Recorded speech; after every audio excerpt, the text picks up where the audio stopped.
Good morning, everyone. Thank you for joining us for today's Better Information webinar, The Good, the Bad and the Unmuted, Tips and Tools for Running a Successful Webinar. My name's Lisa Pryles and I'm the Education and Events Director at the Victoria Law Foundation. Now, before we get started, just a few bits of housekeeping.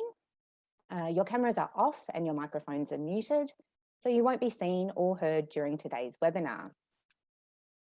We have a packed program for you today, so unfortunately we won't have time to take questions, but please do get in touch with us afterwards if you'd like to talk about anything we've discussed. After the webinar, we'll be sending you an email with a captioned version of the recording and our contact details. The Victoria Law Foundation acknowledges the traditional custodians of country wherever you may be joining us. The offices of the Victoria Law Foundation sit on Wurundjeri land, and we pay our respect to their elders and to all the generations of Wurundjeri and other First Nations people, and we acknowledge that their lands were never ceded.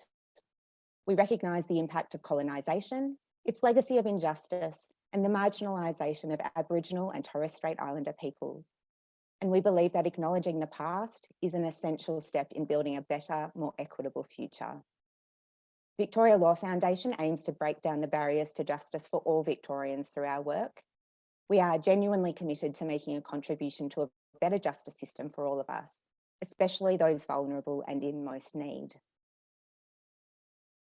Now, today we're going to be giving you some tips for running a successful webinar and avoiding some of the common pitfalls.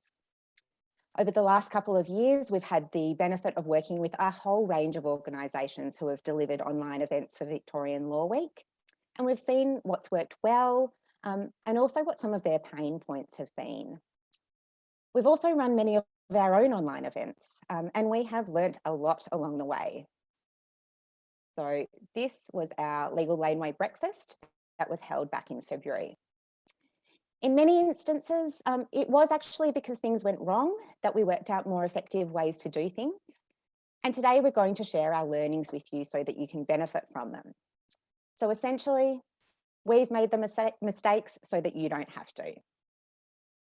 It's really important to mention up front that things still don't always go smoothly for us. Even at our most recent public event just 2 weeks ago, the Law Renew Forum, there were things that didn't quite go to plan, and we'll share the learnings that came out of that with you today.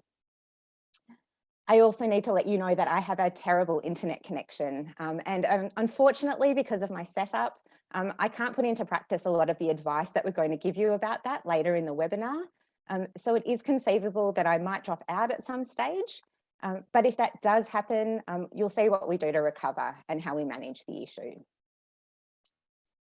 So just a brief overview about how today's session will run before we get into it. First, you'll hear from me and from our events coordinator, Helen Papadimitriou, about planning your webinar and the things to consider in order to create a good experience for your attendees. Then you'll hear from our communications team, Matt Hurst and Jackie Matthews, about how to put that planning into practice with lots of technical tips and tricks. We won't be covering presentation skills today, but we will be running a standalone webinar on that topic in the new year. So please do keep an eye out for our emails with details of that session. Now, before we get started, we thought we'd get a sense of how much experience you've all had with running webinars. So we have a bit of a poll. You'll see it appearing on your screen in just a second. So let us know how you would describe your experience running webinars.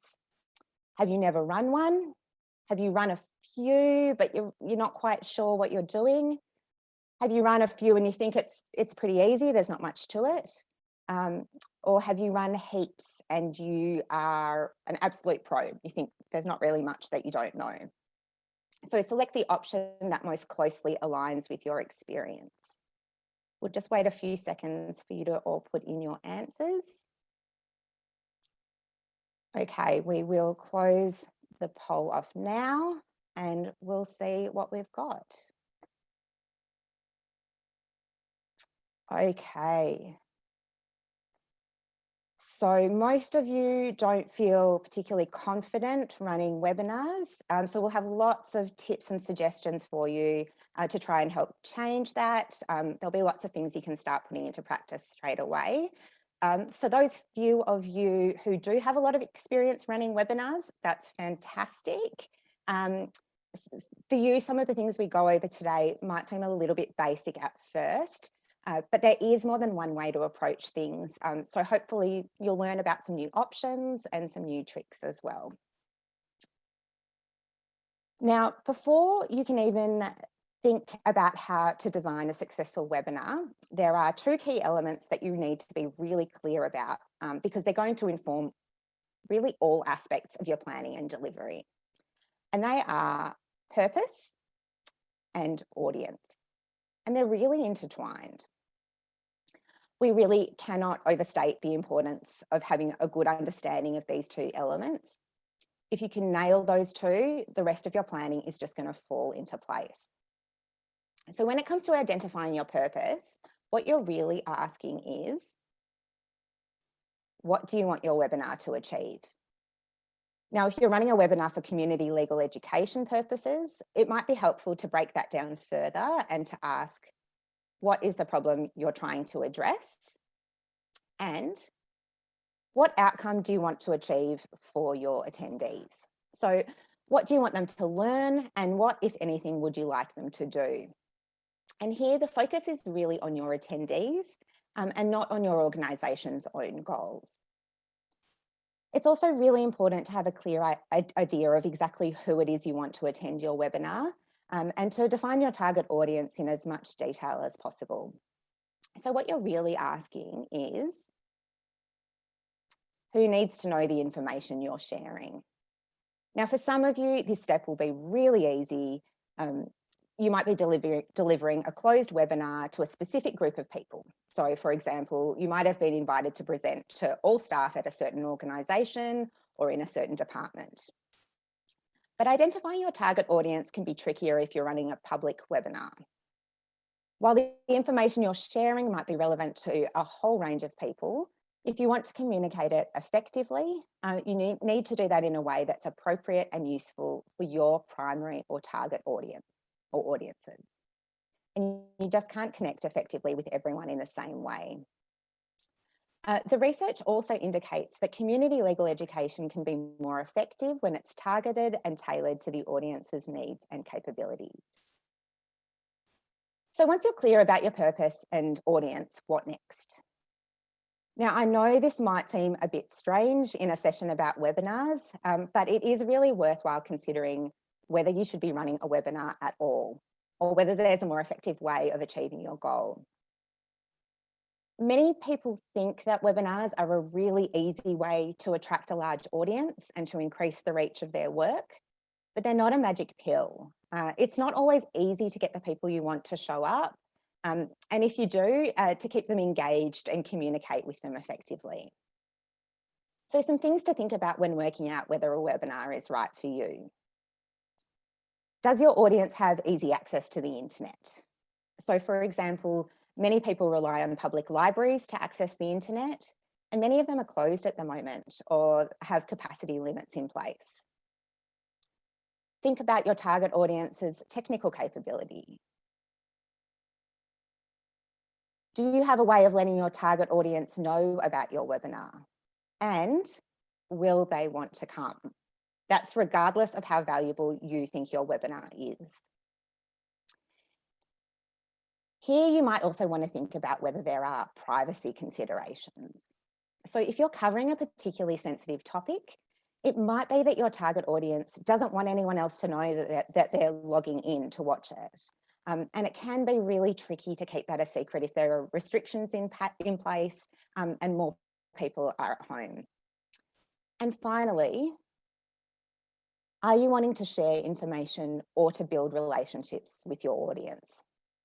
Now, a little bit later, we'll talk about how you can encourage interaction during your webinar, but there's really no getting around the fact that it's more difficult to interact with your audience online and to build relationships with them.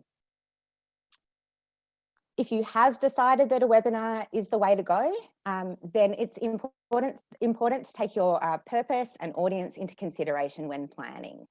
So just some of the areas where you should factor them in are when you're scheduling your webinar. So make sure you choose a date and time that suits your audience. You might be running a really useful webinar, but if you're holding it on a day or at a time that doesn't suit your audience, no one is going to turn up.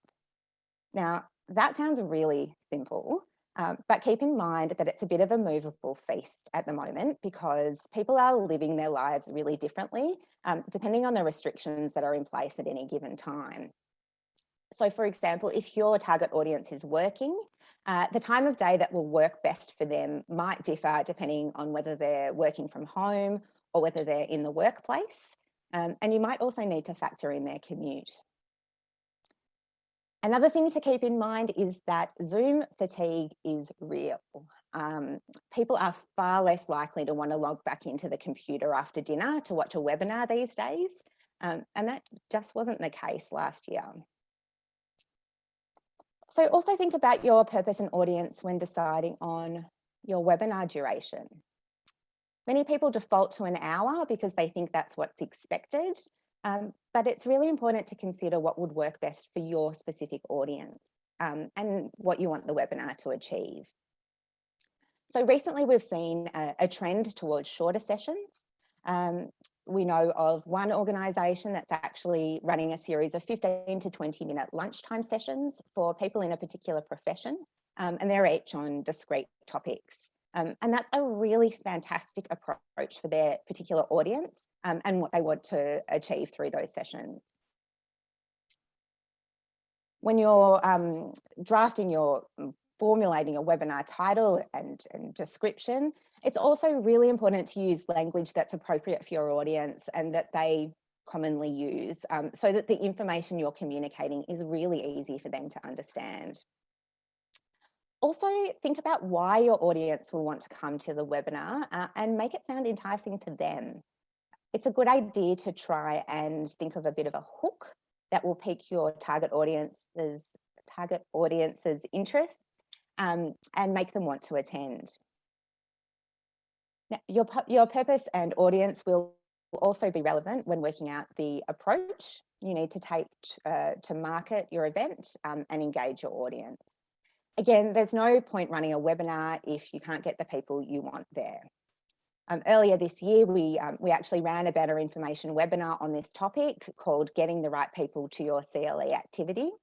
And if you're interested in checking it out, it's accessible through our YouTube channel and on our website. I won't go over that content again today, but for now, I just want to say that if you don't have a direct relationship with your target audience, consider engaging with groups or organisations that do and who they already trust. I'm now going to hand over to Helen, who is going to talk to you about registration. Thanks, Helen. Thanks, Lisa, and hi everyone. I'm Helen Papadimitriou, the Events Coordinator for the VLF.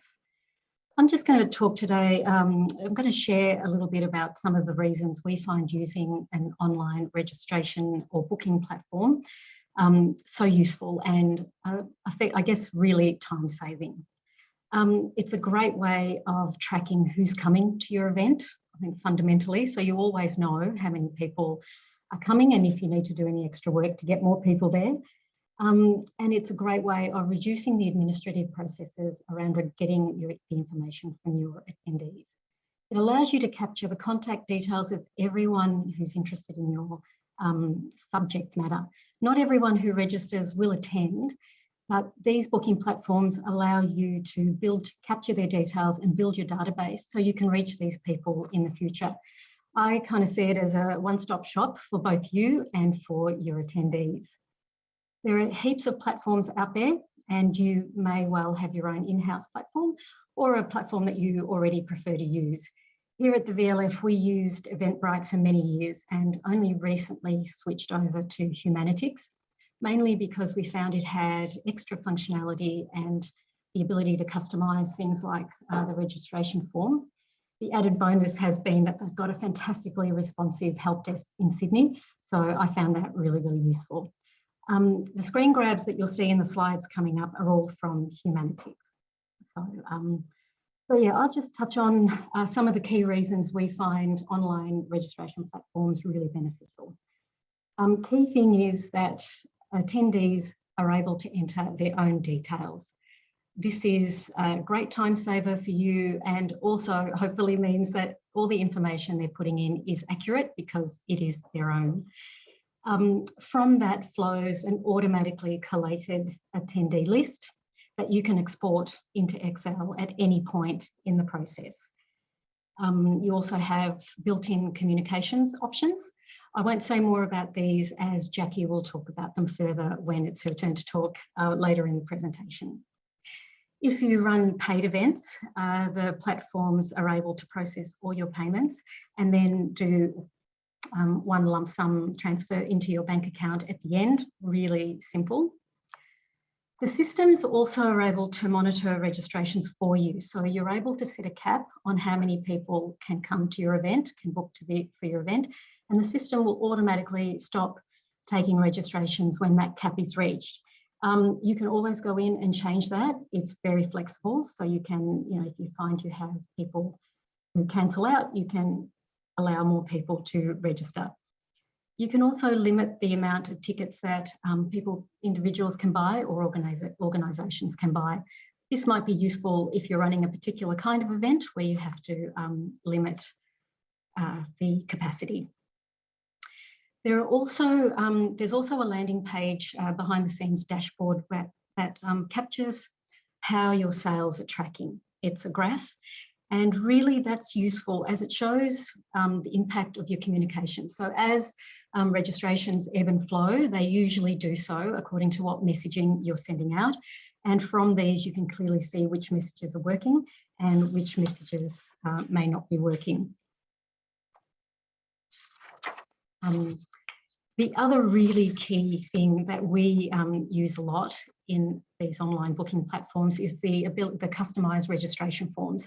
So these allow you to gather important information about your attendees well beyond just their contact details.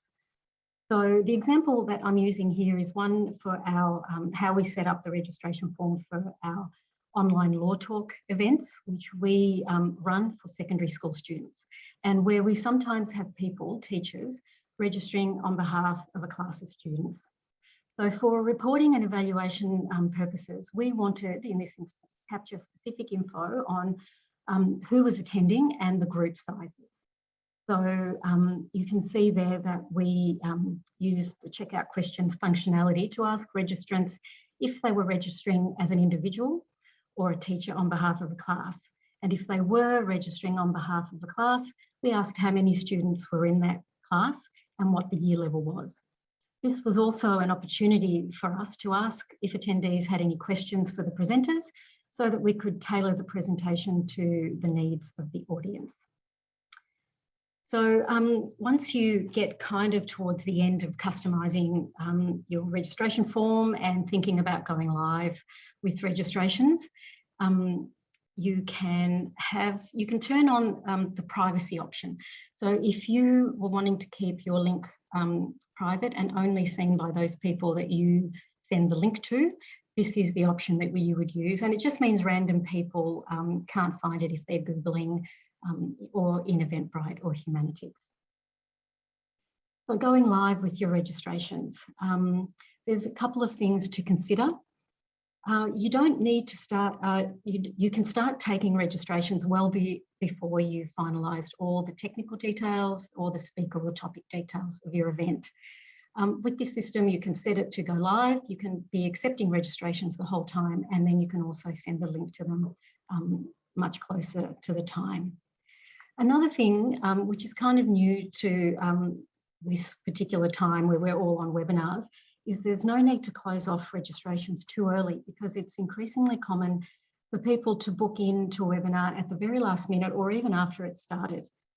So if you choose to do this, the important thing to remember is having a mechanism whereby any late registrants can access the Zoom link.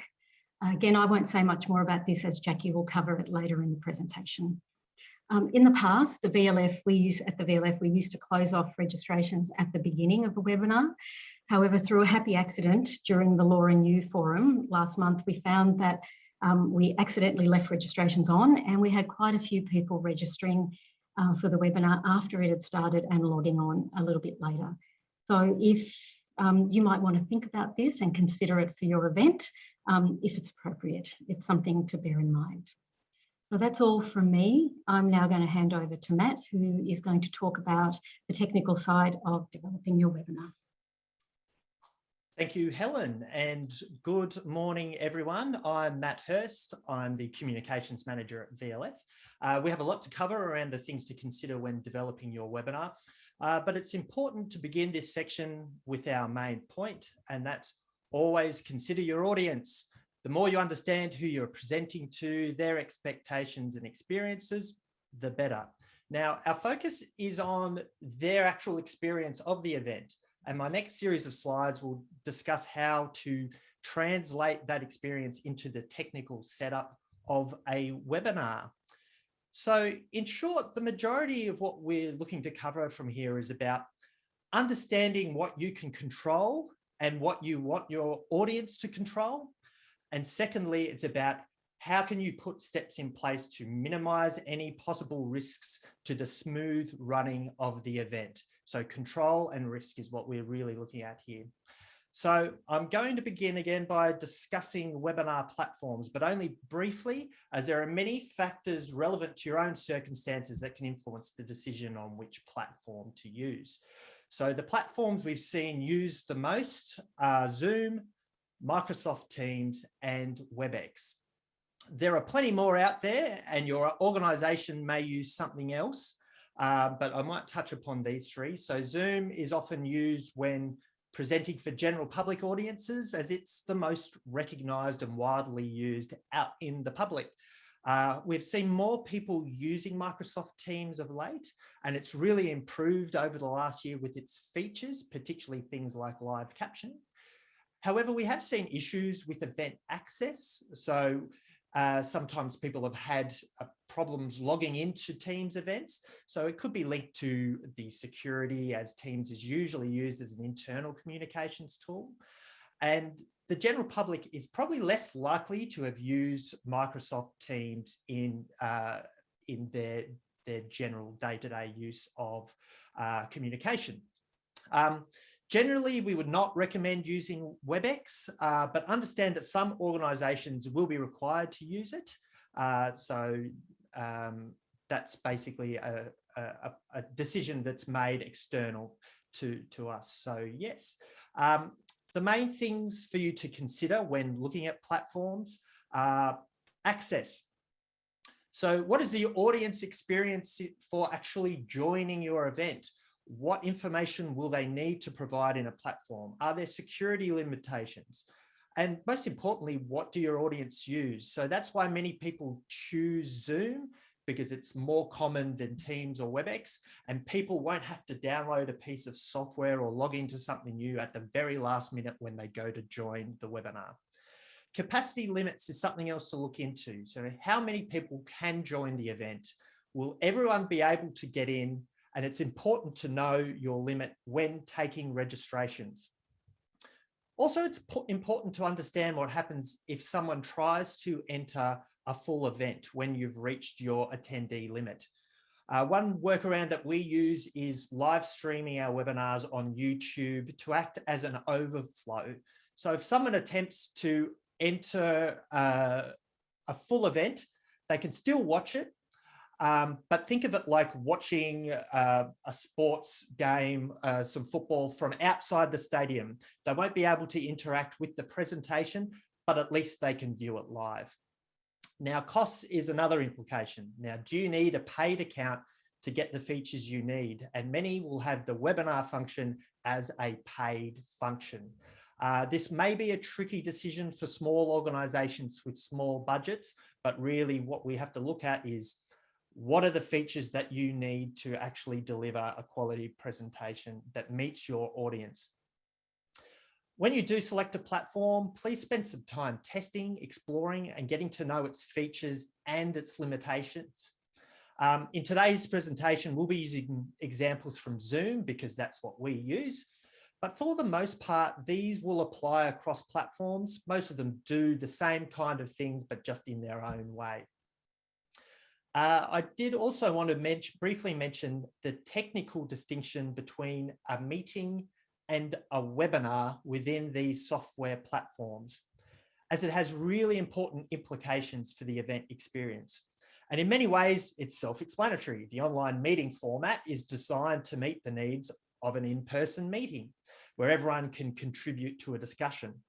A webinar format is designed to mirror a seminar format, where information is controlled by the organizer, like in our picture on the right. Now, why does it matter?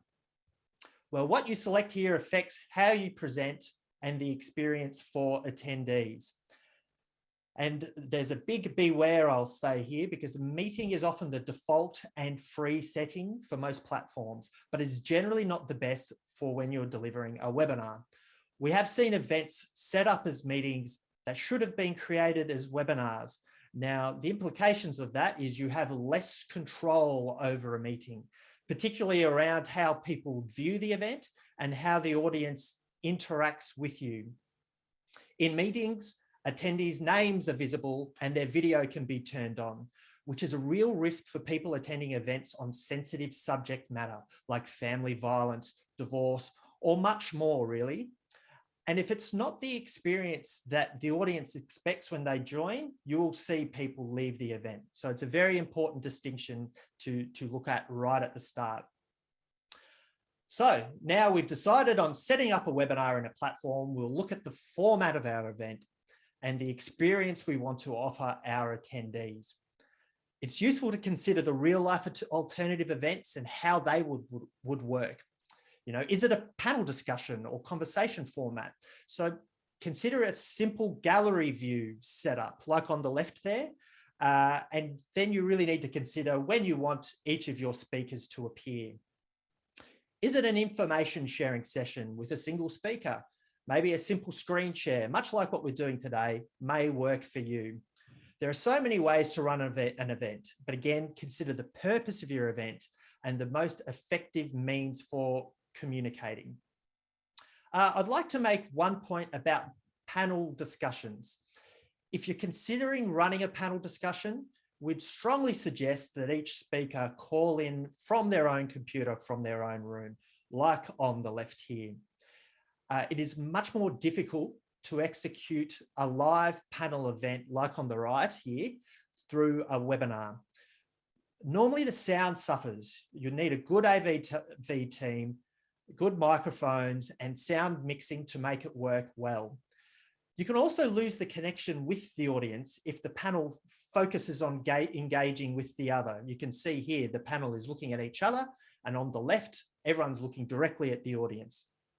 Now, some panelists may prefer being in the room together for this kind of event, but the audience experience is more important. So we would recommend everyone dialing in from their own location.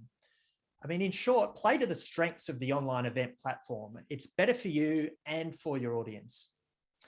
So now we have a general idea of the format. We need to consider in more detail how the actual event will flow. So, how many speakers will you have, and at what point will each of them appear during the event? Will you have multiple presenters using slides or sharing their screens at any point during the event? Will it be a discussion with multiple people on screen? Will there be a presentation, then questions at the end? It's important to plot out this flow almost like individual scenes of a movie with transitions and cues.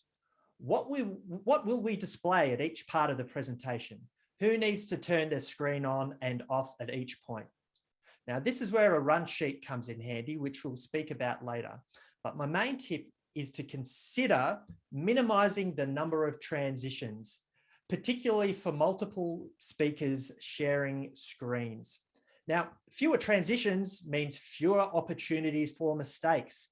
Now, some methods that we've used to cover this include setting up screen sharing before the event begins, so you don't have to stress about doing so with an audience watching you. Combining slides from multiple presenters into one file controlled by one person. It saves that awkward screen sharing limbo you get, although the trade-off is that the speaker can't control when to change slides, but that's what we're doing right now at the moment. Now, we normally also steer away from playing videos during a presentation. They tend to cause more problems than they're worth through things like sync issues or lag, or simply getting them to work. Now, I won't say don't use them completely. They can be very, very valuable, but it will be worth testing them a few times just to see exactly how it's going to work during the presentation. What I'm trying to say is basically try to make it easy on yourself during the actual presentation so that you can focus on delivering the content, not operating other technical elements about the experience. Now that you have a rough idea of the flow of your event, it's important to think of how you would like the audience to be involved. How you allow your audience to interact with you is an important early consideration. Is there a need for interaction? And this can depend on the topic and the purpose of your presentation. What opportunities will you provide and what limits can you set? And then this is all about control. Most importantly, tell people early so you can manage their expectations of how they interact with you. Now, why have I chosen these two GIFs? Now, they represent the two extremes of your audience to consider. Now, on the left, there are those who want to be involved in the discussion in any way possible and who will use any method available to do so. There are then also those, like on the right, who want to stay anonymous but have important, perhaps sensitive questions to ask. So how we consider those two extremes is really important. Now, when we look at interactions, we look at them as being either controlled or open. Now, controlled interactions include formats like polls and quizzes, much like the poll we did earlier today. Now, this enables you as the event organizer to set limits to the interaction. You define the questions, the answers, and the time frame for responding. These are useful for things like testing knowledge, getting insights about your audience, such as earlier today. We now know a lot more about who's attending and their experience with webinars. And you can also use it to find out what people want to find out. Now, it provides some level of involvement from the audience and it keeps people engaged, but it also helps to manage the presentation for time and it helps you maintain close control of the overall presentation. Now, I'll add a very important caveat. It's important not to assume the responses you get. For example, the poll on the screen, if I assumed everyone was going to say their favorite color is red and I presented and planned my whole presentation around that, well, I'd be in trouble. So be prepared for any result and just basically be prepared. In terms of open interaction, open interaction is a way that allows people to ask whatever they want. So this is often seen in things like the chat function. Now, they can be very useful if the purpose of your event is to hear about real situations and experiences and to respond to the content as you go. So yes, most commonly seen as chat functions. Now, this can also be unproductive if you have a lot to cover. And if you don't have the time to respond, it can also make people feel ignored. And also it comes with risks. Now, there are issues of people being sort of rude or offensive, or perhaps another thing to see is where people share way too much personal information. So here are some examples on the left. If you're talking about maybe discrimination, there's a reasonable question that would come through asked that you can respond to. In the middle, these are ideas, here are examples of perhaps unhelpful comments that may derail the presentation. So something generally disparaging about the event or someone talking about their own personal agenda that can really derail the conversation. Now, last example on the right shows that chat functions can also be disabled, but you can then also use it as a method of communication to the audience like we have used today. So not everyone knows that chat functions can be disabled, or it can be done. At least it can in Zoom, and check your platform. So if you want to minimize any risks, distractions, or unexpected occurrences, you can consider doing this. Now, another function that we look at using in terms of open interaction through Zoom is what's called a Q&A. So if you are running a Q&A during your event, check if your platform has a dedicated function to manage this. So this is the Zoom Q&A function. The benefits of this: you can allow people to ask anonymous questions, which may be very, very important depending on the topic. And it includes a thumbs up feature to show you which questions are the most popular for your audience. And it also enables a level of moderation of discussion. So in the example here, I've shown the same questions as the previous slide, and the two screens show what the audience sees on the left and the moderator on the right. So the audience member on the left wrote, "Hey, did you know this presentation is really boring and unhelpful?" But what the moderator can do is dismiss that question, and it disappears from view for everyone. And you'll see on the right, it's listed under dismissed. So that becomes very handy for moderating what happens here. Now, we've locked down the Q&A in this event, and we've locked down the chat in this event. As we sort of specified at the start, that's how we're going to manage the event today. So things to note: when you are looking at a Q&A, it's really important to appoint someone to moderate this section. So as you may receive comments that aren't suitable to share. So if you've got someone separate to the presenter moderating, it makes it a lot easier on you. Now, another consideration very early on is accessibility. And does your audience require additional accessibility aids? And there are a few options to consider. Now, we've used Auslan interpreters for large events before, and we found them excellent to work with. So if you have the budget, we recommend using them. And if you're using them, keep in mind your event format and how you can ensure they always remain visible on the screen, particularly if you're sharing screens.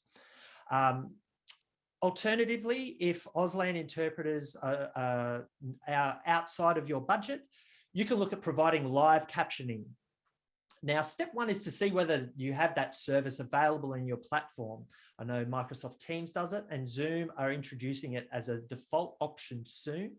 Now, the image on the right shows the option Zoom currently asks when you look to launch closed captions. Now, one bit says assign a participant to type, or I will type. Now, if you have someone with amazing typing skills, you can assign that person to type, like a stenographer, although it's an unlikely option for many of us to use that function. Now, third-party services are also available, and we've tested a few with mixed results, often having issues with accuracy, particularly my broad accent, and normally there's a time delay from where you speak and the captions appear.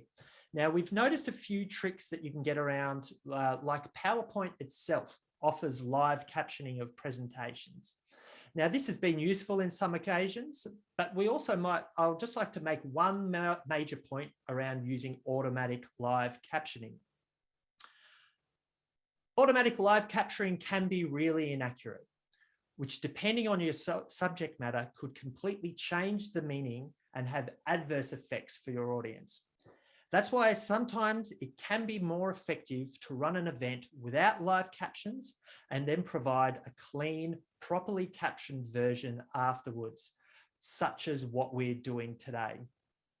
Now, if you're unsure what you need to do, it's a great idea to ask at the point of registration. So this is a great example that I've borrowed from the Victorian Equal Opportunity and Human Rights Commission for their events. So this basically says live captions will be provided at this session. And if you require an Auslan interpreter or any other support, ask at the registration stage. That means at least you know what you're in for and you know what you should be able to prepare for your presentation. So that covers your initial thinking about event format and some of the important webinar functions to start with. I'll now pass you on to Jackie, who will talk about planning and preparing the event. Thanks, Matt. So I'm Jackie, the Communications Coordinator at VLF.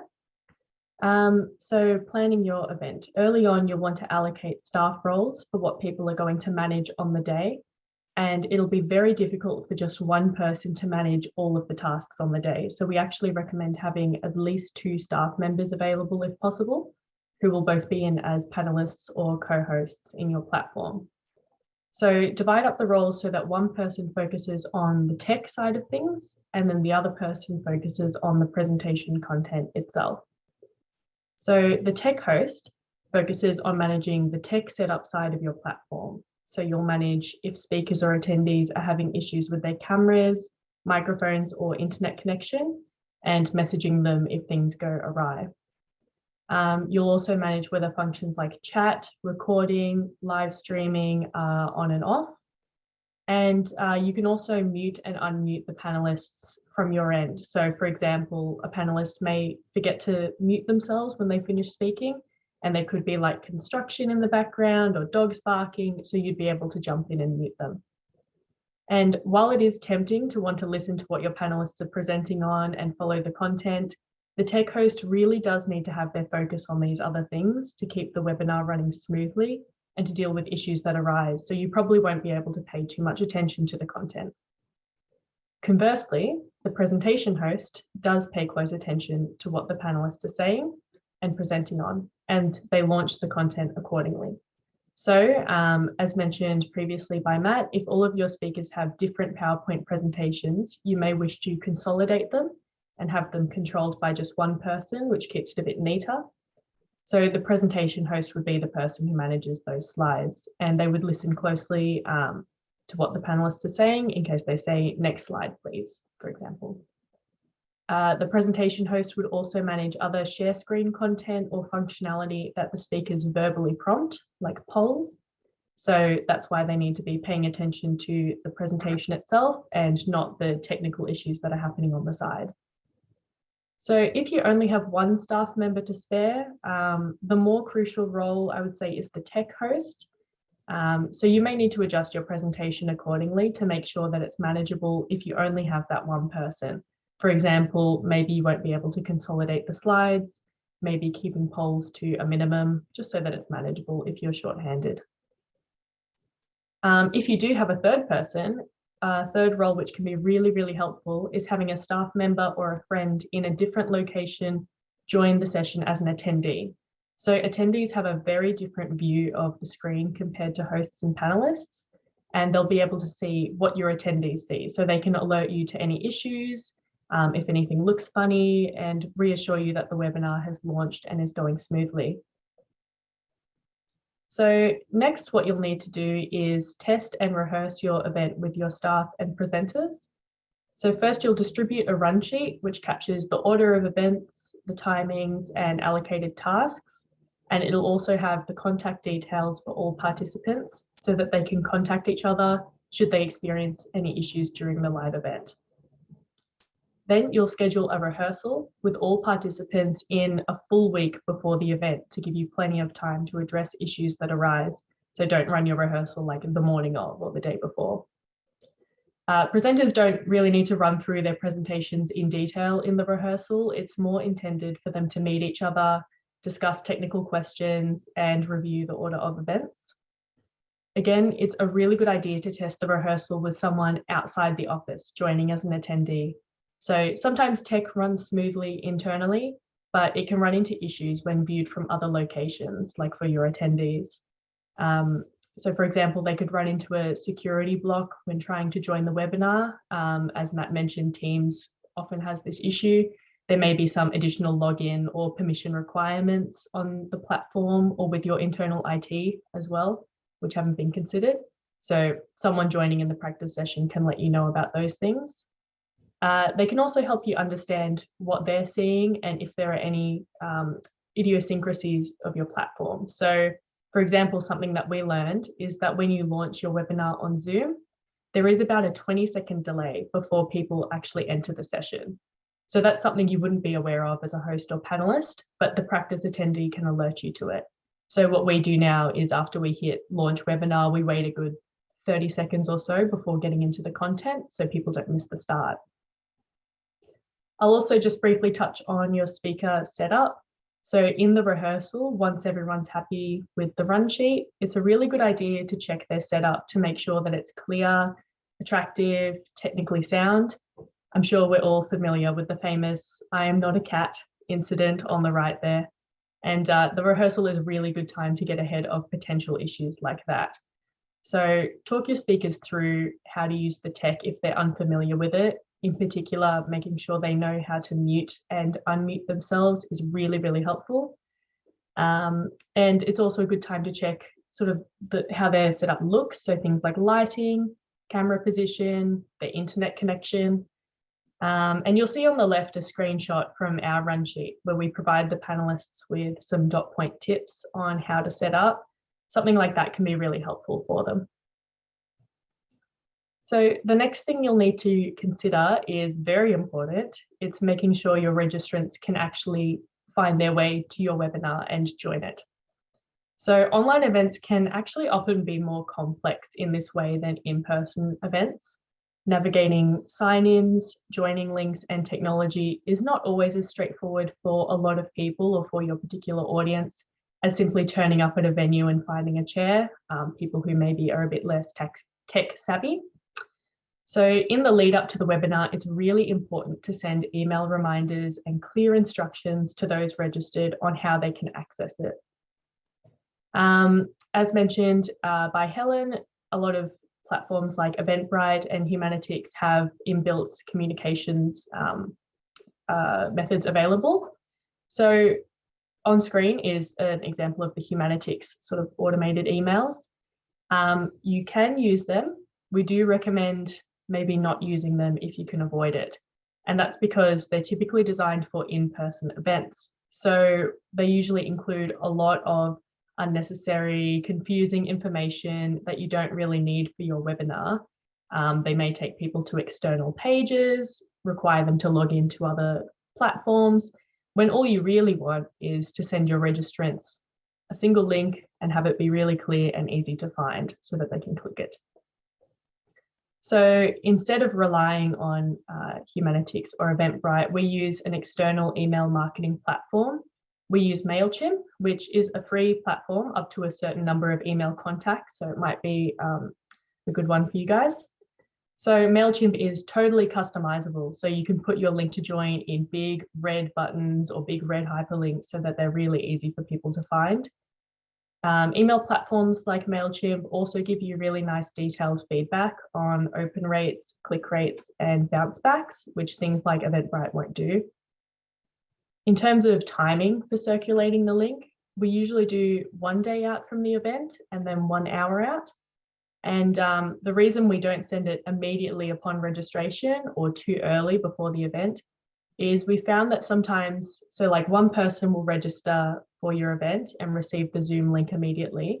And instead of encouraging other people in their organization to register, they might just forward the Zoom link to everyone. So that can lead to problems. If the other people in the organization don't register to let us know how many of them are coming, we can run into capacity limits on the day if they're not registering and just clicking the Zoom link.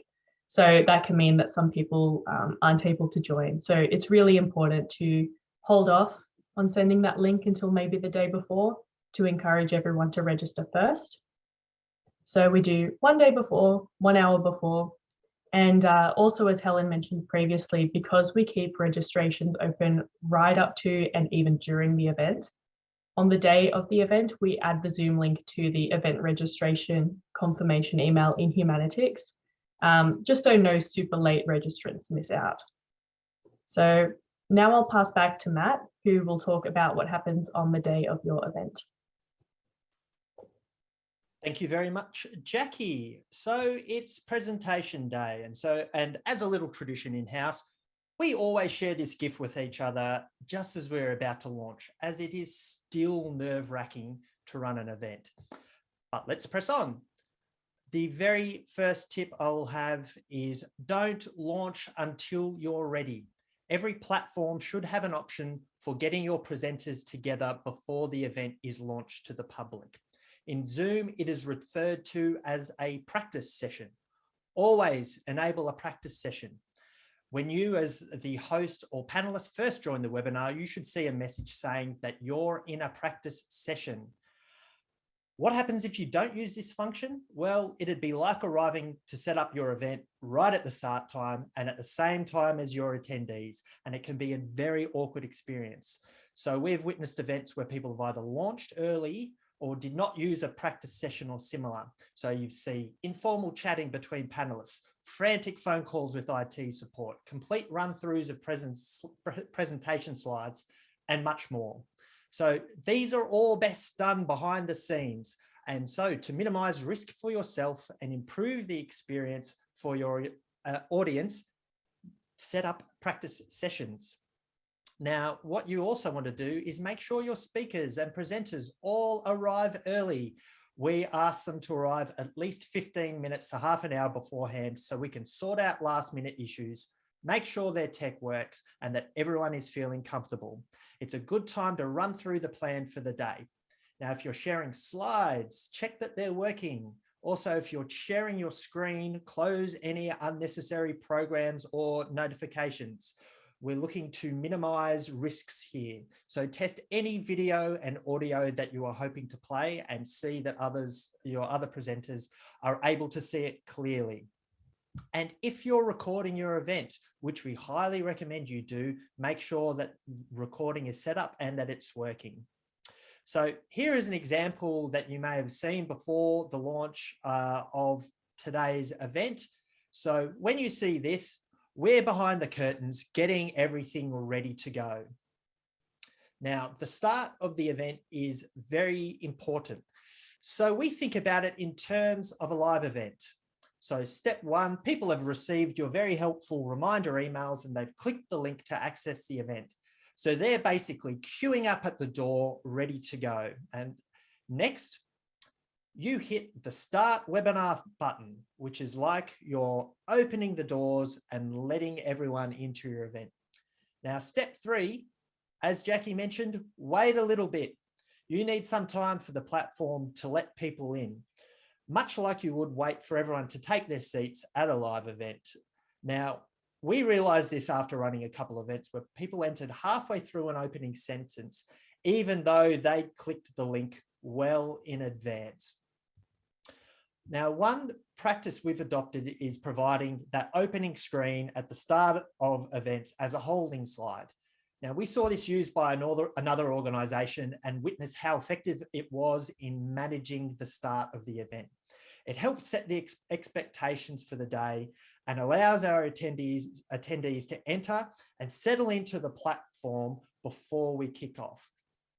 So once you've done all that, it's now on to you to run the show and present your amazing content that's really purposeful, targeted towards your audience. Now, one thing I'll say is just remember that if things do go awry, people are generally very forgiving. We've all had to try and make things work, but sometimes problems occur. Now, we've had expert guests disappear mid-sentence. We've had presenters and panelists freeze completely and their connections stop. We've had slides not behave as expected, polls display incorrectly or not appear, offensive comments come through to chats to be moderated, and much more. But mostly you can find a solution and make it work. If your content is valuable and relevant to your audience, any minor mishap is normally glossed over.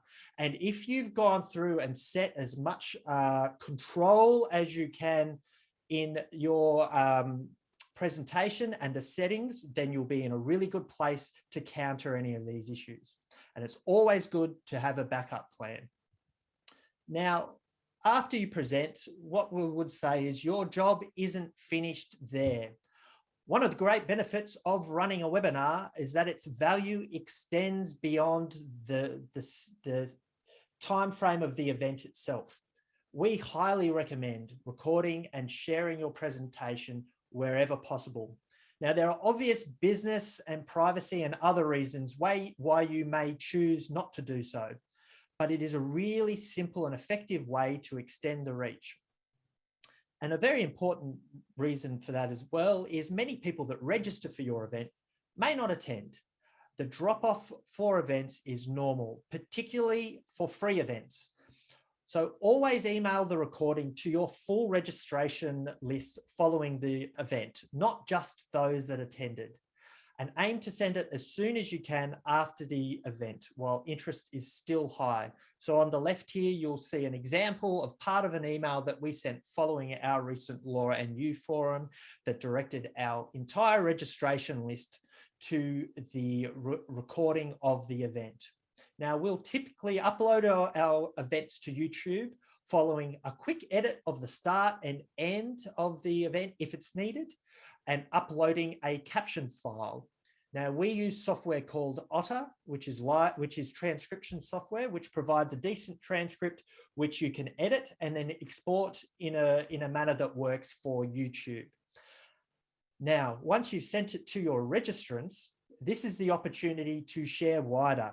Consider your social media accounts, your website, newsletters, and it may be simple as emailing links to other contacts or stakeholders that you know that you think would get value out of watching that webinar. So that's a very, very fast wrap up of the technical side. I want to, and all I have to present for the day, but to quickly wrap up on my major points, always make decisions with your audience in mind. Consider how you can take control of your webinar and focus on minimizing any risks, because sometimes the simplest solutions are the best.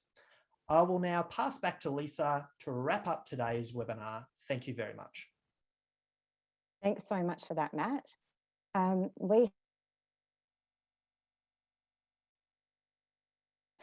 We did just want to mention that if you are looking for an opportunity to put your webinar skills into practice, you might consider running an event for next year's Victorian Law Week. So Law Week helps the Victorian public understand their rights, find answers to their legal questions, and to learn what help is out there for them. Event registrations open in mid-November, and please do get in contact with us if you're interested in finding out more. We're always happy to chat to you about your ideas. Thank you so much for joining us today, and we look forward to seeing you again. Thank you.